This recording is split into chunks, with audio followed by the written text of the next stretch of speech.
Bapak, Mama, saudara-saudara dan semua anak-anak yang diberkati Tuhan, Salam. Mari dengan sukacita kita sampaikan salam damai sejahtera untuk orang-orang yang ada di sekitar kita. Tanda bahwa sukacita itu bukan untuk dinikmati sendiri, tapi harus juga dibagikan. Amin kok.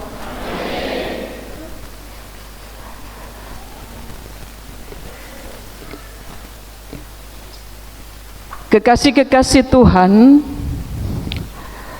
dunia yang semakin rumit ini dengan sejumlah masalah yang terkesan tidak pernah selesai, ini sungguh membutuhkan orang-orang yang kehadirannya itu menghadirkan solusi. Masalah-masalah hidup bangsa, gereja, masyarakat, bahkan juga keluarga mau bilang kepada kita, kita butuh orang-orang yang kehadirannya itu jadi solusi. Jangan buat tambah banyak masalah. Kira-kira sederhananya begitu. Kalau kita perhatikan kehadiran Yesus bagi orang Farisi dan juga ahli-ahli Taurat itu kehadiran yang selalu buat masalah, tapi tidak bagi banyak orang, khusus hanya mereka saja. Kehadiran Yesus bagi banyak orang itu adalah kehadiran yang sungguh sudah lama dinantikan. Sekalipun sejarah bilang kepada kita, orang Yahudi gagal memahami siapa itu Yesus. Orang yang sakit, orang yang sementara sedang ada dalam sebuah tekanan hidup, lihat Yesus, dia bilang, lihat jalan keluar. Ketika orang yang sementara sedang disingkirkan karena aturan-aturan Yahudi yang membuat mereka harus dijauhkan karena sakit-sakit yang dianggap sebagai sebuah kutukan, melihat Yesus itu mendapat kekuatan. Dua kelompok besar ini dalam banyak kesempatan dengan terang-terang menunjukkan sikap frontal mereka terhadap Yesus. Walau sedikit-sedikit mereka tidak bisa tunjukkan itu karena mereka juga takut ada orang banyak. Kalau kita mau periksa bagian firman ini, Lukas 16 ayat 10 sampai 18, saya ajak Papa Mama jangan mengabaikan narasi atau cerita di perikop sebelumnya. Kalau Bapak Mama dan saya geser satu perikop sebelumnya, itu ada satu judul yang diberikan oleh Lembaga Alkitab Indonesia, perumpamaan tentang bendahara yang tidak jujur.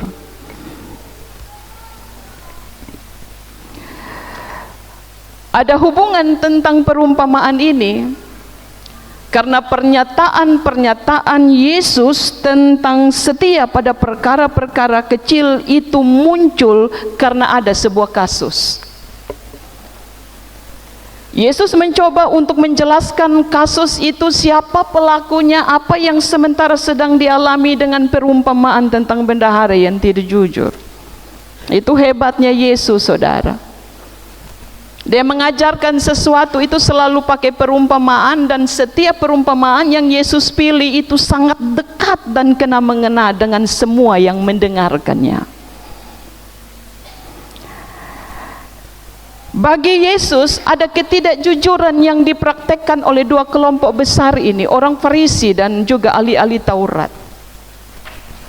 Mereka bukan sebagai seorang bendahara, tapi praktek kerja mereka hampir mirip dalam perumpamaan tentang bendahara yang tidak jujur ini. Bagi Yesus ini dua kelompok, kalau omong tentang Torah, siapa mau kenapa sapa dengan mereka? Bagi Yesus dua kelompok ini sudah mandi garam untuk soal aturan orang Yahudi. Tapi Yesus menyadari dan dia mendapati bahwa Apa yang mereka ajarkan itu tidak sama dengan kelakuan hidup mereka. Di panggung, di depan orang Yahudi, mereka fasih. Tapi di belakang layar, mereka tidak menjalankan apa yang mereka ajarkan menurut Torah. Karena itu ketika Yesus menegur mereka melalui perumpamaan ini, mereka menjadi marah, telinga tipis. Mereka tersinggung, saudara. Mereka tidak terima apa yang diajarkan oleh Yesus, yang dalam kesadaran mereka tahu bahwa perumpamaan ini sebenarnya ditujukan kepada mereka. Mereka digambarkan seperti bendahara yang tidak jujur, yang dipecat oleh tuannya karena ketidakjujurannya. Tapi perumpamaan ini juga mau bilang yang kedua, ketika dia pun Tuhan bilang datang beta akan memberhentikanmu, dia tidak koreksi kenapa ini Tuhan memberhentikan dia. Tapi justru perumpamaan ini bilang kepada kita, bendahara ini berkalkulasi dengan pikiran, dengan otaknya, bagaimana supaya dia dapat mendapatkan keuntungan justru di penghujung jabatannya menjadi seorang bendahara. Karena itu dia melakukan gratifikasi untuk mendapat keuntungan. Dia panggil semua orang yang pernah pinjam uang. Dia bilang ini surat pinjaman, tapi beta naikkan lagi supaya paling tidak ada pengembalian yang kedua, ada pengembalian tahap kedua yang sebenarnya tidak boleh dia ambil dari para peminjam uang yang dipegang oleh bendahara ini. Bagi Yesus trik ini bendahara untuk mendapat keuntungan pribadi sebelum justru dia dipecat, kumpul sebanyak-banyaknya, makan sebanyak-banyaknya sampai tumpah ruah. Bagi Yesus itu tidak boleh ditiru. Karena itu Yesus pakai kata mamon, saudara. Mamon di ayat 9 itu gambaran tentang kekayaan dari bahasa Kasdim. Dipakai oleh Yesus. Tapi ketika Yesus itu Bapak Mama, dia mengkritisi seseorang, dia menggambarkan ada masalah di sini, dia juga hadirkan solusi. Dia hadirkan jalan keluar. Karena itu supaya tidak lagi menjadi bendahara yang tidak jujur dan kemudian bendahara yang dipecat oleh tuannya, dia bilang ada beberapa hal yang harus diperhatikan. Yang pertama, dia bilang begini, kepercayaan itu butuh kesetiaan. Kepercayaan dan kesetiaan itu dua-dua tidak bisa tawar satu. Orang yang dipercaya itu saudara karena setia gitu. Saudara tidak bisa dapat kepercayaan kalau saudara tidak setia. Dan karena itu bahasa Yesus adalah engkau akan diberi perkara-perkara besar kalau engkau setia dulu. Kata setia mendahului perkara kecil. Yesus tidak sementara sedang bilang bahwa dia anti mamon, saudara. Tidak. Dia tidak sementara bilang kamu tidak boleh memiliki kekayaan. Tidak. Bekerjalah engkau diberkati dari hasil keringat dan air matamu. Itu tanda bahwa Tuhan memberkati hidup dan jerih lelah saudara. Kan itu nikmati. Kan itu jangan menikmati sesuatu yang bukan milik saudara. Ini menjadi penting, saudara. Karena itu Yesus bilang berhati-hatilah dalam melihat kekayaan. Kekayaan ini Papa Mama bisa bilang kepada kita, kekayaan ini bisa jadi silet yang kemudian membunuh saudara dengan saudaranya sendiri. Kekayaan itu juga bisa meretakkan sebuah persekutuan antar tetangga, bahkan saudara kandung. Kan itu saya dalam banyak kesempatan saya selalu bilang begini, Papa Mama, orang tua kasih warisan itu tujuan baik, tapi terkadang warisan itu jadi masalah. Karena itu orang tua yang sudah punya tanah petak-petak memang, sertifikat memang, bagi memang namanya jelas-jelas di situ. Kadang su ada sertifikat, su ada nama juga, ini masalah, saudara. Dalam bahasa Alkitab versi pertama, ayat ini dibilang begini, kalau kalian tidak jujur dengan uang orang lain, bagaimana mungkin kalian dipercayakan dengan uang yang akan menjadi milik kalian?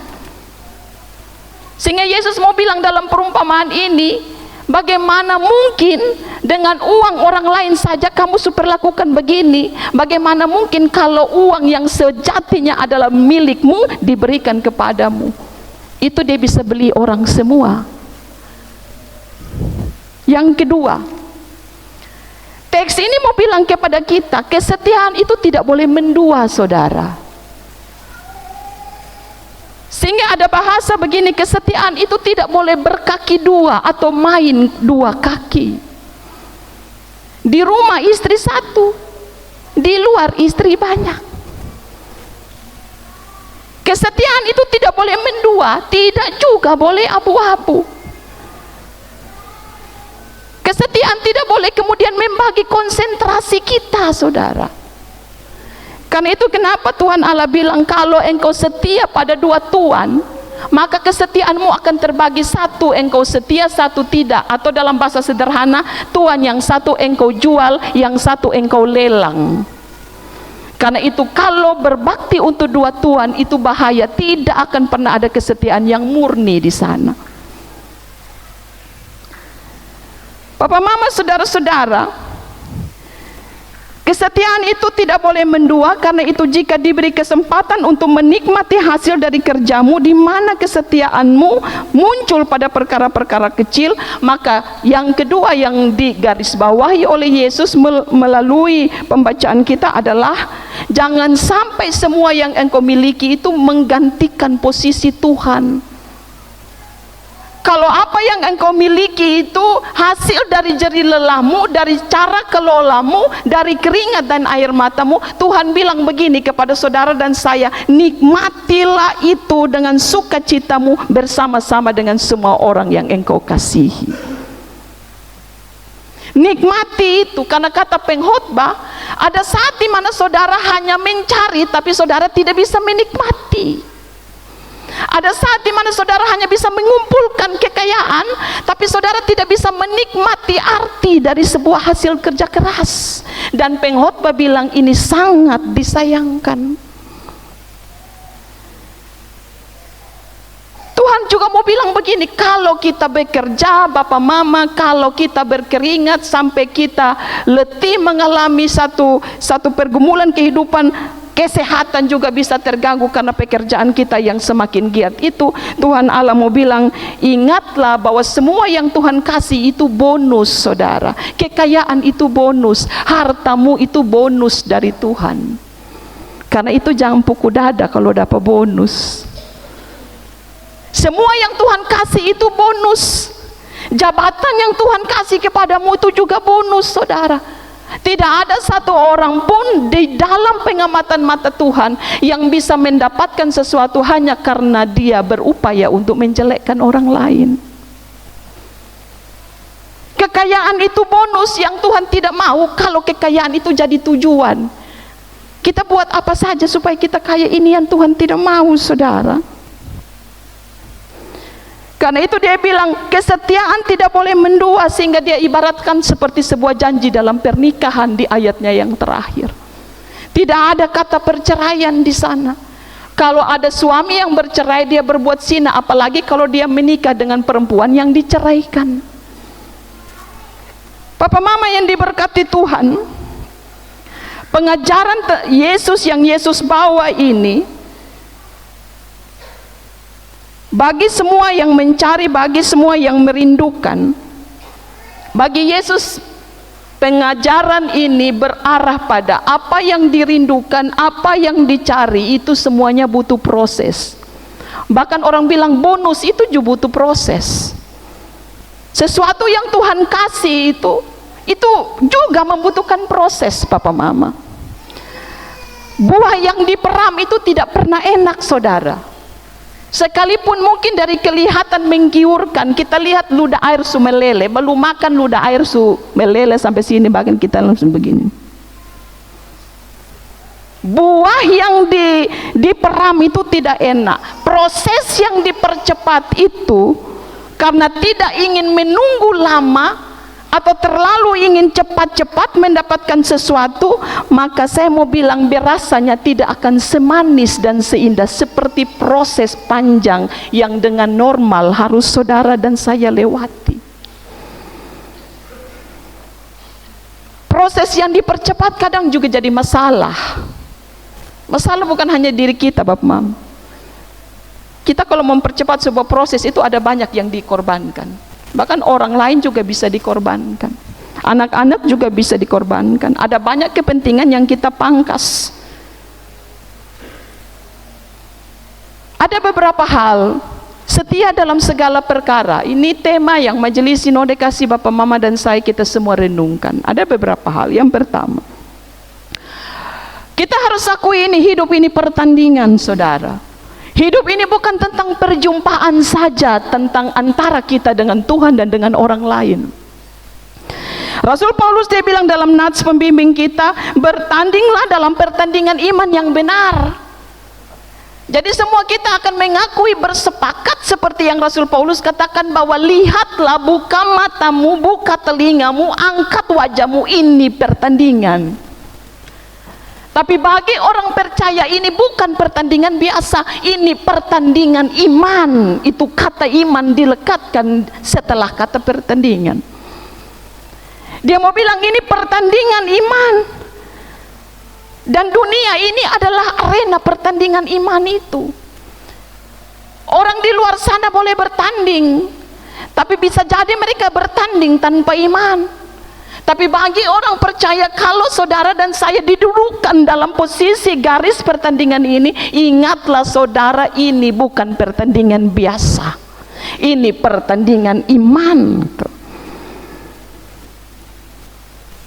Karena itu kalau bertanding, kata Rasul Paulus, maka bertandinglah dengan iman dalam cara yang benar. Bertanding dalam cara yang benar itu bukan berarti asal pangkas supaya lebih cepat, mudah dapat, potong jalan, potong kompas, cepat mudah supaya dapat sampai di pucuk, tidak. Tapi pertandingan ini, iman ini mau berkata kepada kita, rel kita bukan bertanding untuk kalahkan orang lain, saudara. Kata pertandingan iman itu mau bilang kepada kita, rel kita bukan bertanding kasih tempias orang lain. Tapi rel kita bertanding adalah engkau bertanding dengan egomu, engkau bertanding dengan kesombonganmu, engkau bertanding dengan keangkuhanmu, engkau bertanding dengan semua yang tidak baik yang ada dalam dirimu. Itu rel saudara dan saya. Karena itu yang membedakan antara kita dengan orang lain di luar sana yang tidak kenal Kristus. Karena rel kita itu bertanding di dalam iman. Kalau saudara dan saya bangga bisa mengalahkan orang lain, saya pastikan rel saudara bukan dalam pertandingan iman itu. Kalau saudara kemudian merayakan sebuah pertandingan yang tidak kemudian saudara lewati dengan menggunakan iman saudara, saya dengan tegas berkata, engkau bertanding, tapi pertandinganmu di luar imanmu.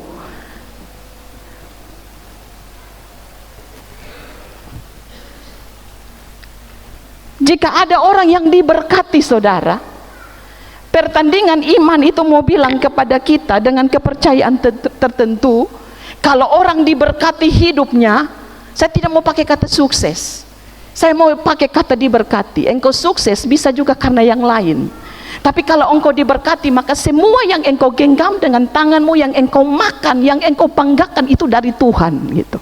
Itu maka engkau diberkati. Karena itu jika ada orang yang diberkati, maka Bapak Mama dan saya jangan sedih karena ada berkat untuk orang lain. Jangan kemudian Bapak Mama tidak merayakan apa yang orang lain rayakan karena berkat yang datang dari Tuhan. Saya mau bilang begini, kalau ada saudara yang diberitahu aku diberkati, maka rayakanlah dengan mereka yang telah diberkati oleh Tuhan. Amin. Kalau saudara merasa saya belum diberkati, saya mau bilang begini saudara, kalau engkau masih di dalam rel pertandingan iman, Tuhan mau bilang waktumu belum tiba untuk menjadi orang yang diberkati. Tapi engkau sementara sedang menuju menjadi orang yang diberkati Tuhan. Kalau engkau belum berjumpa dengan setiap doa-doamu, saya mau bilang begini, teruskan perjalanan itu. Pertandinganmu belum selesai, jangan coba-coba engkau keluar dari rel itu. Jalan terus, bertanding. Karena pertandingan iman saudara bukan hanya tentang rel, tapi pertandingan itu mau bicara bukan engkau bertanding tunggal di situ. Engkau bertanding bersama dengan Tuhan yang memiliki arena pertandingan itu. Kalau begitu saya mau bilang, apa yang kurang dari pertandingan itu saudara? Kalaupun saudara harus duduk sejenak, letih, berhenti saudara.